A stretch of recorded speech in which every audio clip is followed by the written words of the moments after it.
దేవునికి స్తోత్రములు. మీ అందరికీ నా వందనములు. ఈరోజు దేవుని వాగ్దానము. ఆహారం అనుగ్రహించుచు ఉల్లాసంతో మీ హృదయములను నింపును.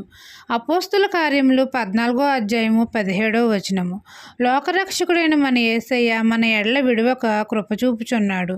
మనకు అనుదినము ఆహారం అనుగ్రహించుచు ఉల్లాసంతో మన హృదయములను నింపుచున్నాడు.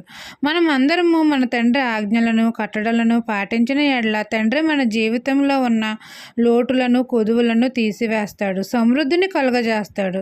మన ప్రభువుకి ఎల్లప్పుడూ విసుకక ప్రార్థన చేయాలి. అప్పుడు తండ్రి మనకు అనేకమైన మేలులు చేసి మన హృదయములను తృప్తిపరుస్తాడు. మెలకుగా ఉండి ప్రార్థన చేయాలి.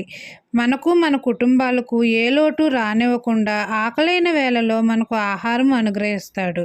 మనకు ఆరోగ్యమును బలమును దయచేస్తాడు. మన అందరికీ అనుదినము ఆహారం అనుగ్రహించి ఉల్లాసంతో మన హృదయములను నింపుతాడు. మన అందరికీ సంతోషాన్ని ఆనందాన్ని కలుగజేస్తాడు, దీవెనలు ఇస్తాడు. ఈ దిన వాగ్దానం మీ నా జీవితంలో నెరవేరాలని కోరుకుంటూ దేవుని సువార్త పరిచర్యలో మీ సహోదరి. ఆమెన్.